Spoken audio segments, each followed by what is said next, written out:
Welcome to Trybe Talks, the podcast for parents who are trying to do it all and stay sane in the process.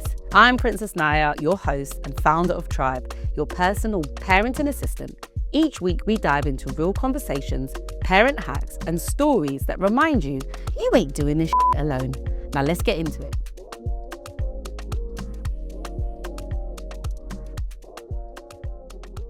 Hey everyone, it's your girl Nyah, aka Princess Nyah, aka Kizzy's mum, and we are back with another episode of Trybe Talks. And today I'm so excited by the guest on so many levels, and I probably shouldn't have got that excited. I don't know if I've got that excited for anyone else. Anyway, we are here. Today I would like you guys to make a warm welcome. We're going to act like there's 100 people in the studio audience. Make some noise for Narinda!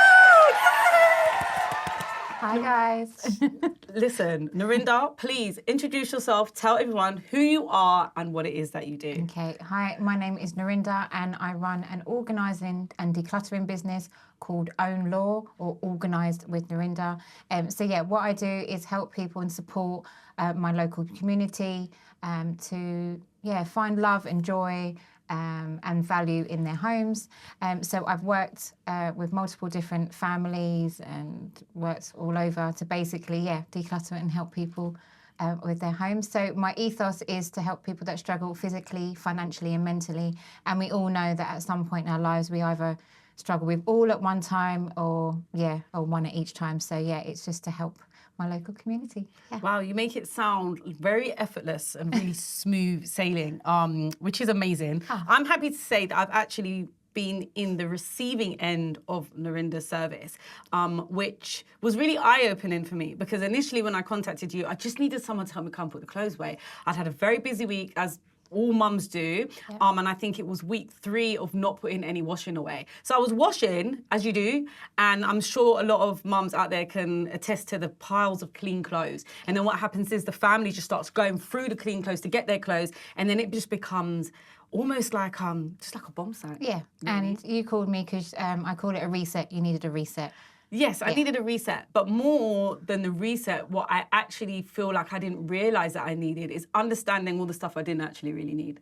I think that when you're going through the motions, it's like you want to give some stuff away, you want to do a charity bag, you want to get rid of this, you want to post some stuff up to sell on Vinted or Depop or all the other stuff, and you just never ever have the time to get around to it. So I think the service that you provided was just so much more deeper than just coming and putting the clothes away. And initially, I'm not going to lie, I was like, I just need someone to put my clothes away, I can't take it anymore. So when you came in, and as you know, my personality type is, I'm very much all over the place. I'm doing 500 things at once, which I think most people are actually doing.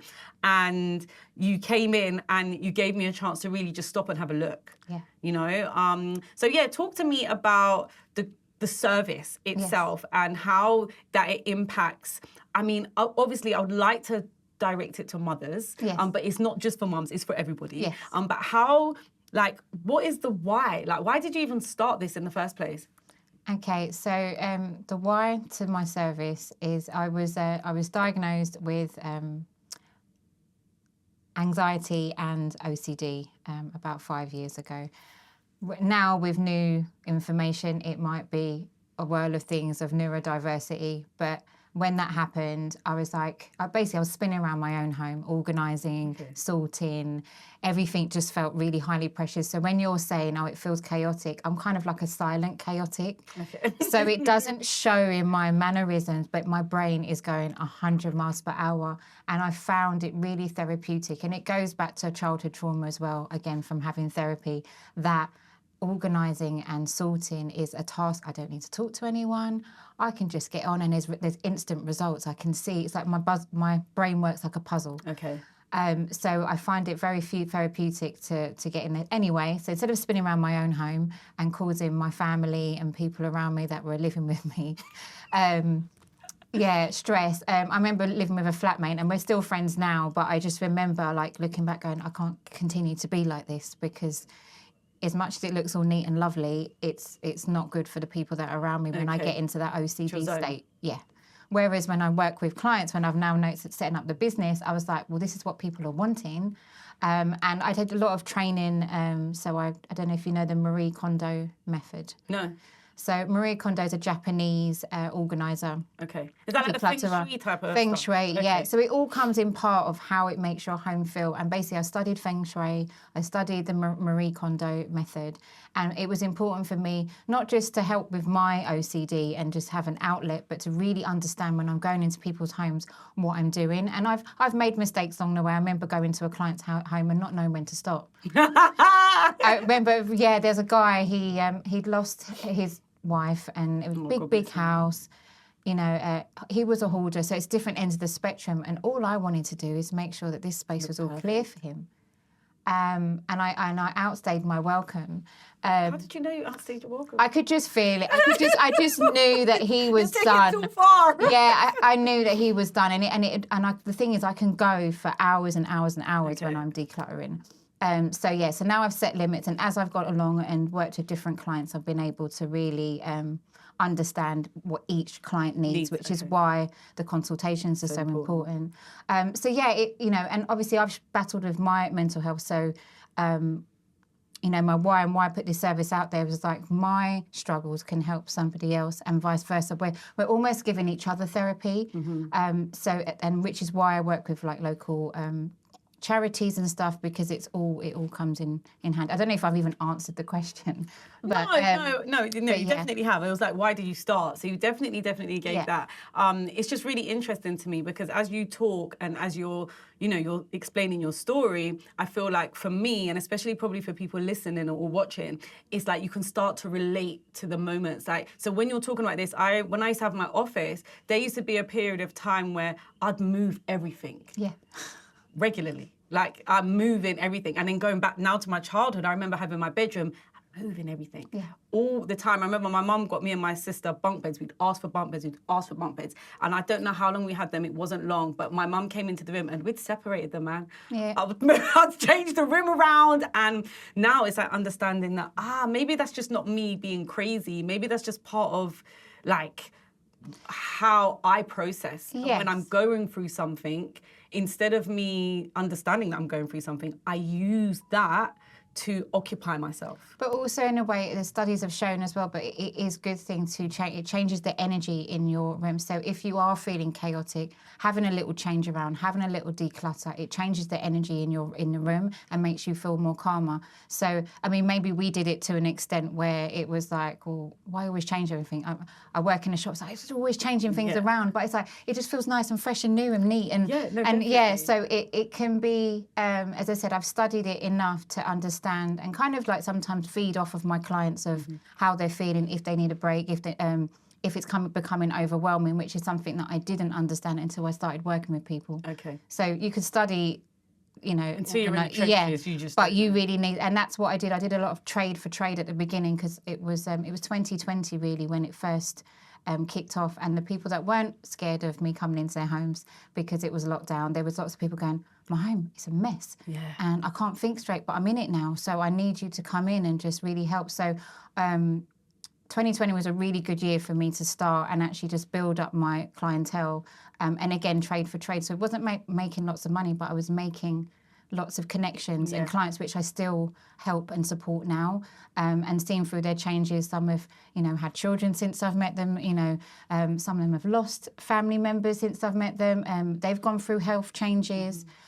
Even my therapist, who's a big help to me, she got me a job in Ibiza, and I was like, I can't believe that I'm organising in Ibiza, and I'm getting to fly back and forth for a couple of years, going to do what I love in an amazing home, and got to experience Ibiza in a complete different way, which everyone sees it as clubbing. But I now see it as this really beautiful, peaceful island that I've fallen in love with. So there's been so much opportunity, and the fact that I love what I do and it actually helps other people and myself, Do you know what? It's nice you saying it like that, because I think there's a lot of, like, if you read all the self-help books and the entrepreneurism and all of the things, everyone always points back to finding your purpose, leaning into what actually makes you happy and just, warms your soul. And that will be the thing that carries you, and not to focus on the money. However, we do focus on the money because we got to pay bills. Yeah. So, sometimes it's hard to, like, how do you manage that? Like, you're a mum, you have children, you have responsibilities, and a massive part of what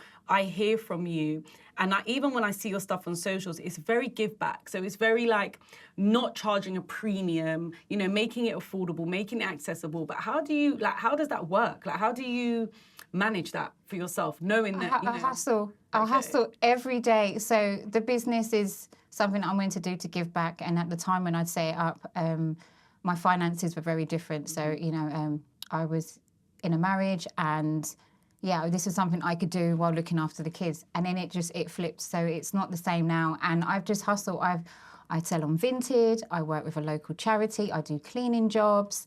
I do modelling jobs. I'm not afraid to take on. I've even done balloon arches. I'm not advertising that as a job, but I can do it. Balloon arches. We had an event last week. I would have had you. I will do it for you next time. I'd have wrote you for the balloon arch, man, because we were having a mare with the arch. Okay, next time I will do it for you. But so it's not.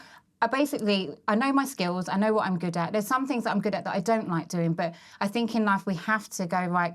You know, someone was saying, I'll do finance, but it pays the bills. Do the finance, but also do the podcast or the fashion thing or whatever in between. So then you feel fulfilled when you're doing it. Like, I'm someone that loves spending money on food and travel. I will make sure that I might have to sacrifice on some other things, but there's a balance there. Also, everything that I do around the kids. Okay. So thankfully, I have like 50-50 childcare, which means that, you know, I don't have some time when I'm with the kids, which I can work, which is not everybody can do that. Yeah.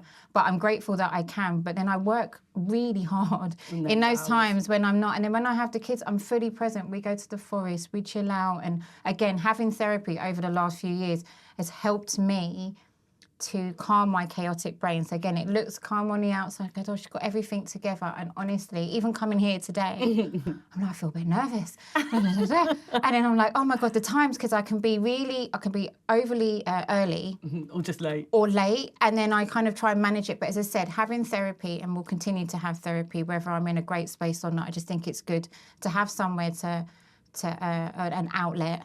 And I'm not just putting it on friends and family and stuff, and just managing day to day. So you're asking, how do I manage it? Sounds like you just drive. No, but it sounds like you. But it sounds, even though when you're explaining it, you might feel like it sounds like it's confusing, but it's actually really not. Okay. You basically just said that you have 50-50 with the kids. So your 50% when you don't have them, you go ham. Yes. Yeah, you go ham, and then you get the kids back, and you take your foot off the accelerator a little bit in the business, and you're present for your children. However, you're still picking up things in those weeks as well. Otherwise, it's just impossible. Yeah, and it makes sense. The kids can actually come to some of the charity events with me. I manage like a lock-up. They love it. They love coming in, and they play with boxes and things. We do stuff like, it reminds me of like the 80s, like when we grew up, where it's like, Mummy, can we go play outside? Oh, can I get that box? Can I run around with that trolley? And I'm just looking at it going, oh God, I remember those times when I'd get in that trolley and fall off and stuff, and I'm like, no, do you know what? Let them do it, because at least they're present with me, and it's so important as a mum for me to not lose that.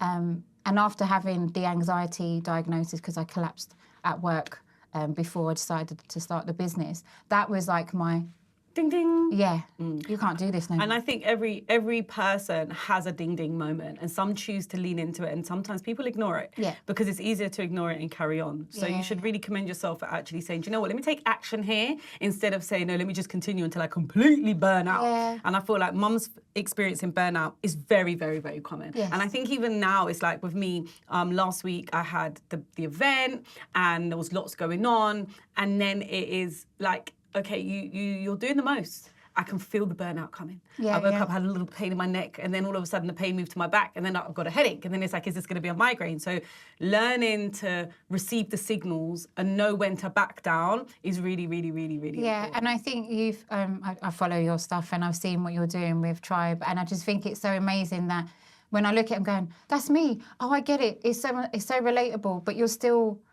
doing, and you're still you're still showing up. And I just think it's commendable that as much as we have this heavy load, which you explain on there, we still have an obligation to show up for ourselves and our children, as hard as it is. But it's knowing no single. So I knew that I was coming down from migraine, which you was explaining that you suffer from them, and I was like, it's not that often, but when they come, I just have to completely shut down, and I can feel the little niggles, whereas before I just collapsed. I didn't realise. It was coming. But now I'm like, okay, it's a niggle, I need to slow down. And now I do that, I can actually come back a bit quicker, whereas it could end up making me feel ill, and I won't be able to show up for myself or the children. Exactly. And that, do you know what? I feel like, there's a lot of statistics out there that show you that mums are more inclined to become really chronically ill because they ignore all the signs of self because they put the kids first. Like a mum will take their child, I'll put the stats in the video somewhere, the edit will come put some stats, pop, pop, pop, pop, pop. But the stats show that, a mum will make sure their child goes to that doctor's appointment and get their child to the hospital. But if their back is hurting or they've got some kind of kidney pain or their ankle's gone or their toe, whatever it is, your head, your migraines, like you're overstimulated, like whatever it is, a mum will push that all the way to the back, show up for the kids, show up to make the money, and then at the very end, when it's dangerously serious, they get themselves to the hospital, which is really, really, really bad. Yeah. And I feel like that is probably one of the main reasons and one of the big focus points when building Trybe is how do we change that for mums? How do we change the marry of responsibility and know that yes, your child is very, very, very important. But it goes back to that theory when they say you're on a plane and it's like, if something bad happens, put your own shit on first. Because if you don't, you're going to be watching your child as you plummet down into the bottom of the ocean. So you have to secure yourself first. And I feel like a massive part of how I do that is I really, really, really lean on my friends. And I lean on my friends for social things. It's like, guys, I need a something. I need to do something. I need to go somewhere. I need anything. And it might not be very, very regular. Like I have a quarterly meeting with a few of my mum friends who are in business. And it's like, okay, cool. Every quarter we lock in. It might be something really big. Yeah. Like then the first quarter of the year we went to Ghana. It might be something really small. We might have a Zoom meeting. Yeah. It could be anything. But it's that moment to lock in and offload. And also, I like what you said about seeing someone else going through it because then you feel validated. Yeah. It's like, am I the only one going through this right now? Yeah. Am I like, I got my headscarf on, my bonnet is on tight, I'm in my bed, the headboard's behind me, like my bed sheets look like they need changing, but I can't move, okay? And then I'll have one of my best friends FaceTime me and she's in the same place. Yeah. She's in her bed, I can see her headboard, and in that moment, I feel like I'm allowed, Yeah. And I think it's giving ourselves permission to say, yeah, not today, would it? And that's the thing, you were talking about friends and having an outlet outside. I love dancing. Do you? Yeah. What kind of dancing? I just like to move. I like to put my shades on in a rave. I've actually raved by myself. Even when I went to Ibiza, I just went in a rave by myself. I went in the smoking area because that's where you kind of meet people, and I just stood in the smoke. And then they started chatting, and before you know it, I was backstage and I was just in the rave. Yeah. But I made sure for myself, because I felt quite restricted at one point of my life, that I needed to find me again. Mm-hmm. So it was being okay to go meeting new people, finding people that were kind of in sync with where I wanted to be, because I was a people pleaser. I was really worried to speak my mind. To really say what it is that I wanted, and in worry that I'd be rejected. Mm-hmm. And another thing you mentioned about having friends that can help is I really still struggle. I'm working on it, of asking for help. Okay, I feel like that's all mums though. Yeah, so I power through, and then it's when that one person, and even though I always have 3 people I ask the same thing, and then at least I've got options, because I feel like when someone says, "What? I don't always ask for help," and then they say, can't "No, even do it. you can't even do this for me." And then I'm like, "Well, no, I'm just going to do it myself." No, you have to rewind a bit, because I'm telling you, it's the no. It's like, how dare you say no? Yeah. I don't even want to ask you. No. But it's okay for people to say no. And then I go, okay, because you have these, what's it called? Those affirmations go, well, no means next opportunity. I 100% believe that. No is next opportunity, but just say yes. I wanted that help and support, and then I find a way of navigating through. Because again, I'm like, well, my brain can't. I need to still succeed. Mm-hmm. So I find another way. But as I said, my thing this year is definitely just ask for help more, mm-hmm. especially in financially. Because I said, this business has been built just from me hustling through. I've not had any funding or anything. It's just been by building up my client base. Yeah. Mm-hmm. So. Yeah. Excuse me. Hi, everyone. Kizzy, we're recording. So, hi, podcast people. I just had to tell you, I have a free course for kids like me. It's called Money Jazz. And it's so cool because it teaches us how to save, spend, and even invest. I'm basically a mini millionaire in training right now. Kizzy? Parents, you can get it for free. Yep. Free just click the link in the description. Thank you so much for listening to my very important announcement. Okay, Mum, you can finally have your podcast back now. Thanks, Kizzy. Right, where were we? Well, do you know what? I agree. Like, I feel like because I have a background in the music industry, like, we're just ask, and it's no, all the time. So I would have thought that I've built up a very thick skin to people saying no. Yeah. But it doesn't work like that. And I feel like I have really good family, like sister-in-law, cousins that are sisters, and every time it's a hard ask. And I feel like it's because I almost say, I mean, you don't have to if you don't want to, just because I want to be able to say, yeah, no, I didn't even want you to do it anyway, because it's a weird thing of, yeah, but I didn't want it though. I just, but you know, like, it's so strange. It's such a strange feeling. And I think that as a mother, we need assistance in different areas. And I think the continual no and the continual rejection puts you into a place of uncertainty, and then just makes you feel like, well, I might as well just do it myself. And also, for me, it's actually learning who's the right people to ask, who has the right skills for it. Even when it comes to advice now, I'm very particular and go, do I need to vent, or do I need to offload, like, get support and help to get me to that next stage? Do I want a solution? Do I want a solution? Yeah. And I'm very much I'm a solution person. I'm like, when people give me problems, I'm just like, okay, where can we find a solution? We can have 3 different things. There's options. Let's bring out the option. That's the same how I teach my children as well. It's like, there's stuff going on. How can we resolve and make it better each time? And that's how I've built my business up. I've done different things and kept it quite simple, because I said, like, my whole ethos is to, simplify your house and your environment so that you can do more things. You can spend more time with family and friends, and when you come home, you can relax and go, it's done.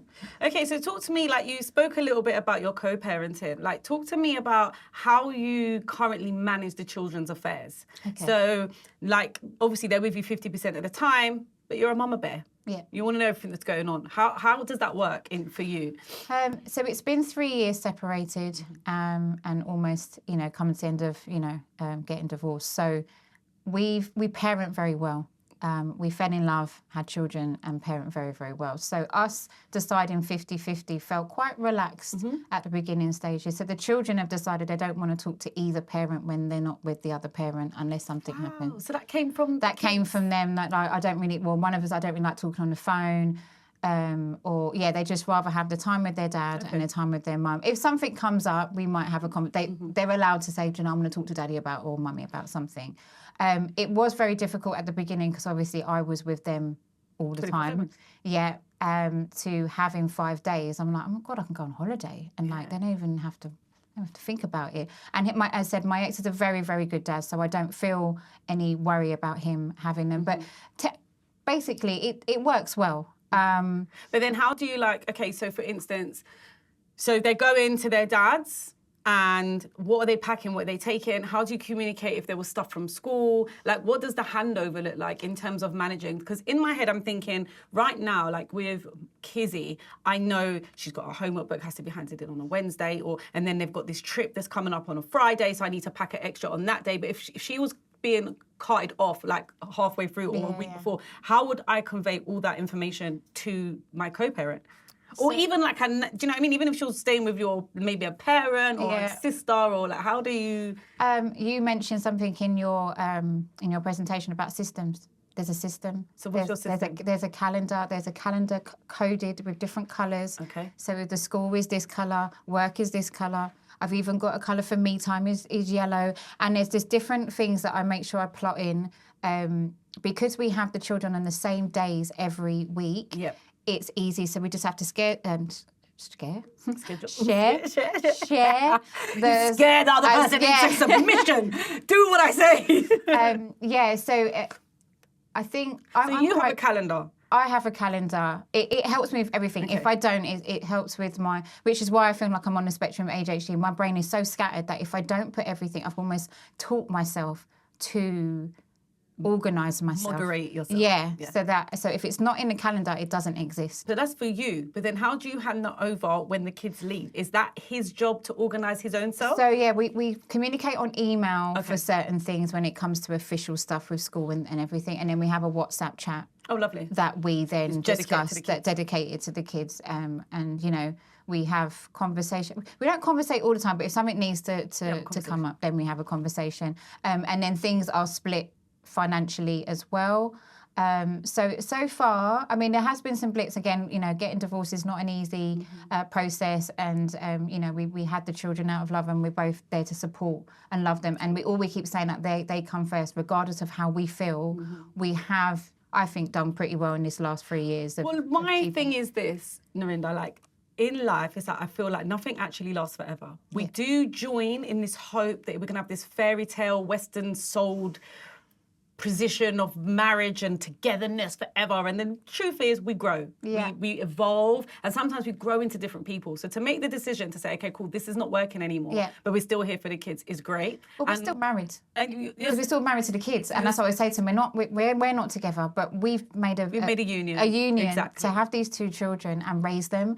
And that's what I said, we're there to raise and guide and support our children regardless of how we feel about each other. And I'll tell you something, they are going to be a lot of couples that are civil cohabiting, married, who struggle with getting their other half to buy into their way of doing things. So sometimes it's like, yeah, okay, in the ideal world would have the white picket fence and it will all be like perfect. However, this is perfect. Yeah. Because how it's working now is going to be beneficial to you. And I'm like, I say it from my perspective, it's like, I don't co-parent, but sometimes I feel like, how do I get you to do what I need you to do, you know? Because we're in the same house, but my system is my system. And getting someone to buy into the way that you want it to be done can be very, very, very challenging. So the challenges of the separation, of course, is of magnitude, but sometimes there's even more stress when you're in a situation that isn't working out, and then you just have all of that being put onto your children as well. So, you know, it's not an ideal, but at the same time, there's many a person in a situation that's not an ideal. Like, I should have a group chat dedicated to me complaining about Kizzy's dad, because it happens all the time. He's great, but I still moan and complain. And that's the thing, I felt like I was, you know, I don't think any relationship is like, you know, text what it's going to be like Prince Charming. Like, they're going to have these moments. Different people. They're different people, yeah. And I feel like, you know, and I'll say for both of us, tried what we could to reunite, and it just wasn't going to work. So it was important for us, as I said, to put the children first, have a system in place, and we're both quite organised and structured in the fact that we both come from like corporate, and you know, we've managed and done multiple. We met at work as well, so the way that we function, and think, it's like it works. As I said, we're going to clash, but again, you know, it doesn't affect the children anymore, and the girls. I don't have girls. I've got a boy and a girl. They have a good routine in place, and we do check in on them. I have, similar to you, like a car chat. Well, the kids just want to chat to me in the car. Yeah, they love to talk in the car. And they want to pour out everything in the car when I'm trying to drive. Focus, then this, and then there's all these questions coming in, and then I'll say, oh, could you just write them down? It's not going to happen. I'm going to write it down. But I try and like pinpoint different things to make sure that I'm listening. And then if I feel like it's necessary, because I don't want to... for them to not trust me. So, you know, when they say something. But sometimes I feel like it's important, like I had to relay something to my ex today about how my daughter felt. And it's quite difficult to decide, do I say that or do I keep it? How many times? It's so hard. And like, even I have this. So like, Kizzy's dad is quite, rah! And she's like, Daddy's not kind to me. He's just not kind. He's not soft and I don't like it. It scares me. So I'm like, okay, cool. But you need to talk to Daddy about that, Kizzy. Do you know what I mean? Because he doesn't mean it. It's just, you know, but if you let him know. So I decided, was at dinner, and I decided, okay, cool. I'm going to bring up the conversation and I'm going to tell her to critique me first, and then it'll give a safe space for her to critique her dad. So I've said, yeah, okay, Kizzy, so, you know, why don't we have a little chat? And I said, you know, I wanted to know if there's anything that Mummy could do to be a better mum. And she was like, oh my God, what did she say? Because it was brutal, man. She came out of nowhere as well. It was like, oh my gosh, what did she say? She said that I want you to listen more, because I don't listen, And there was something else. I can't remember. Do you know, I don't want to make it up. But she said something else. And I was like, harpoon to the chest. Like, whoa, hold on a second. This wasn't even about me. I'm trying to help you and your dad. And then I said, okay, cool. So then what about, well, you know, what could daddy do better? She went, you know, daddy walks like this. And he could walk better. And I thought, how dare you? I've opened myself up to a massive attack here. However, it's like, you just never know how, like, if they're going to be prepared to say it. So but that's the thing. That's a good thing for them, because actually that makes them. That's because they feel safe and secure that they can be completely honest. I think my son said to me, "Mummy, like, I'm sorry, but your foot's a mash up." Like, I had an accident years ago, and he'd always go, "Yeah, but Mummy, like, if you keep doing this, you're gonna end up in a wheelchair, Mum." Oh my and so, because obviously I'm working and stuff, he's like, "You need to slow down, Mum." And I'm just like, "All right, shit." Like, so I have all my therapies and stuff, and he comes to all the appointments, and he's like, "Mum, your feet." Like, so again, they're brutally honest, but they wouldn't do that with their dad. Okay. So I feel it is okay, you can talk to, because my son's not affectionate with me either. Okay. So he's like, "Mummy, but don't worry if I don't hug you. I talk to you." Okay, and you're right. I feel like the words and the expression and the honesty and being able to be vulnerable with you, I think probably is really, really key. Yeah. And it probably goes to show you that, like, mum's version of support with children is very different to dad's. It is, and it's still both values. Like, it's so important to, like, for me as well, you know, coming from a family where it's quite dysfunctional, that having a dad and having a mum, and even though we're not together, they see mum and dad happy. And I just think that's amazing for them to see that they can see a breakup and it not be, I don't know, not toxic, but you know what I mean? Yeah, because, like, come on, like, look, I feel like breakups, what we're taught about breakups, even in TV and the shows, whatever, it's toxic, man. It's hard. Yeah. It's, you know, I hate your dad, I hate your mom. It's very, very, you know, it's bad. Yeah. And I feel like even with arguments and stuff, like, there was a time when, you know, I remember, like, arguing in front of kids and she got upset, and I was just like, "Why are you upset?" And she said, "I don't like it when you argue." I said, "Yeah, but Kizzy, people argue." Yeah. We argue. Your mum and your dad argue. Yeah, sometimes we don't get along. Sometimes we're talking and we're having a very passionate, heated conversation. And it's not to say we hate each other. We just have different opinions. Yes. I said, but we're here, we're together, we're happy, we're having a conversation. And I've learned it's like healthy conflict. There's so much therapy I've done, because again, I was ending my marriage and I'm just like, what can all the self-help, and then I'm getting help because I've got anxiety and OCD, and then I'm getting help because I'm wanting to I feel like I'm always on a self-help journey of trying to improve and help myself. Life, though. It's a journey. I don't feel like that ever stops. I feel like it just changes and we just reach a little bit deeper and learn a little bit more, which is just, like, really powerful if you can continue it. Because sometimes people start therapy and think, right, I'm healed. Yeah. I'm off. That's me. Yeah. I done my year's therapy. Sunflower, I've grown out here. I can see everyone beneath me. Everyone needs to catch up before I continue. And that's it. And that's the thing. But what about when that no comes down and that comes up and that rejection, and it's like all that therapy is amazing, but you still need to go. It's a different thing that you'll have, a subject that you're having to navigate through. Yeah. So, yeah, as I said, healing isn't linear, and I'm just so proud of where I've got to, and I feel happier. And, you know, my business is nearly 6 years old, which I'm like, a lot of people say, well, some businesses don't even make it to 2 years. Yeah, so I'm just like, true. Okay. It's 5 years is meant to be the glory year. Okay. Like 5 years, if you haven't closed down by 5 years, you're doing something right. So we need a party. So Narinda, what advice would you give to people navigating co-parenting and running a business by themselves? What would be the advice? For me, because someone calls it sprinkles, I feel like, you know, there's all these sprinkles that are going to come on, but, like, I've got to stick to my core of the goal, of my purpose, my why. Mm-hmm. So my why that I'm doing it, and it doesn't always work out. Not all days are like sunny days, as you said, but that is important for me. And then the co-parenting is just having a good communication with the father of my children, and I'm trying to work together and support each other so that we're both able to work and provide for the children and have time for them. So actually just making time and being present as a parent. So I don't feel like I have, like, the answers or any great advice. I just say, just keep going with whatever you're passionate and you love to do. And if you can't, like, you know, do your passion as a full-time, have it as something on the side that gives you a little bit of that fulfillment, and make sure you're having me time, which I didn't have in my marriage. I think I started off doing like 10 minutes in the bathroom to then 20 minutes to then a half a day away. And I built myself up. So it's not like, all right, now I'm going to go on that girls' holiday, because you're going to miss your kids, and you're going to you're gonna struggle a little bit because it's something that's not Brand new. normal to you. But like making sure that even if it's an hour to watch whatever program it is, or taking a walk, whatever it is that fulfills you, and just making sure that you're communicating with your children and checking in, because that's another thing we can sometimes, like, I've got one of my children's very quiet and doesn't really open up much, but seeing the signs and the signals and making sure that you're present enough and not fully focused on the hustle to actually take time to be a parent. And it's not easy. Yeah, I know. Do you know what? Honestly, it's like sometimes you just think to yourself, am I doing the right thing? Is this the right thing? Am I doing the right thing? Yeah.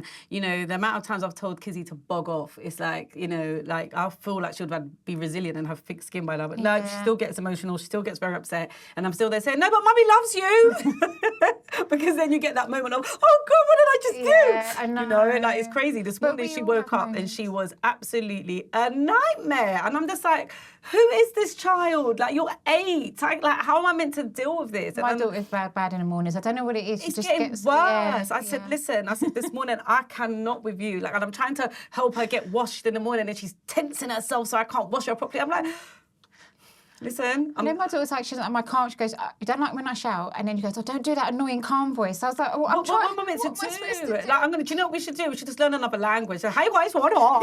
Like, and then see what happens, because it's like, you want me to be different. Okay, let's go real different, babe. Yeah. Listen, the Duolingo's going to get on, and I'm going to start, because it's a lot. I just, And I found with the co-parent, so there's methods that my ex uses, and I tried, he said about the balloon popping, like my balloon's about to pop. I tried to do that. I said, the balloon is popped. It's gone way pop. I said, this balloon popping thing, it popped a long time. No. Well, I tried, and do you know what I did try? We tried traffic light system a little while ago. So it was like, okay, cool. I'm asking you to do things and you're just not listening. And I feel like I've asked you 7 times. Maybe I haven't, but it's feeling really repetitive. So we was doing so I've asked you the first time, which is green light. Then the second time, amber. And then if I've asked you the third time, it's red, and you still haven't done it, I'm allowed to shout. Because no kids like shouting. My daughter's like, oh, please don't shout. I said, yeah, but you only respond to shouting. And this reminds me of the morning. She was on the stairs. I said, go downstairs and have your breakfast. Go downstairs and have your breakfast. Go downstairs and have your breakfast! And then she moved. I said, but this is the only time you're moving. Yeah. You're only moving when I get crazy. So what, but... I don't know. And I think both of us have been quite. So when we shout, I do have a reflection of going, so why did Mummy shout? And have that chat in the car. But you feel like a psycho when you say that. Then they repeat back, I didn't listen to or I did something. So I'm glad that they're taking accountability and ownership. And even for us, accountability is so important. Like, we have to go, do you know what? I'm not just going to go, I'm sorry for doing that. I'm not sorry. I did what I did.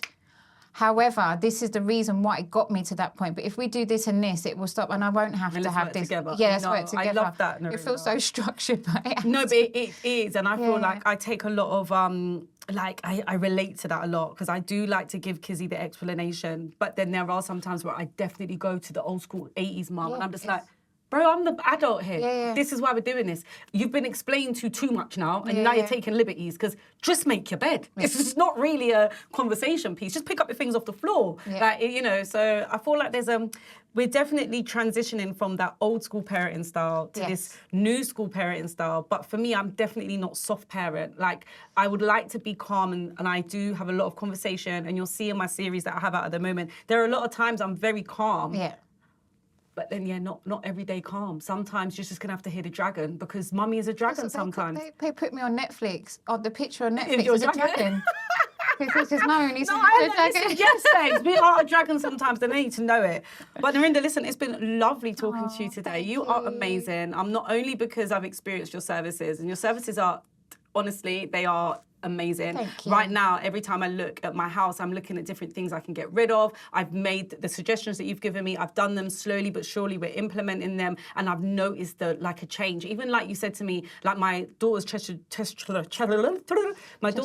drawers was broken, and you're like, you don't need one. And it's like, it's true. I'm buying storage solutions to then buy stuff to put in the storage solution. It doesn't actually work. So it's so, like, the service that you've got, as I said, initially I didn't see how powerful it could be, but I can see that I could do that in every room in my house and begin to create a space that I'm comfortable working from, comfortable living in, and it's like a breath of fresh air. I don't feel, like... This is like one of the best reviews. It's like, it's on camera, and because it said on social media, it doesn't really show how it makes people feel. Yeah, I can't really no. relay that on there. As I said, And it's also, an experience. I feel like as well, like you don't know it until you've been through it. Yeah. Yeah, you just don't. I've got loads of recommendations for you. I've been thank you. telling everybody. And also to add, just to add at Yes. the end, after all of the cluttering and the thinging and the sorting and you take everything away with you, and then you offer a service where you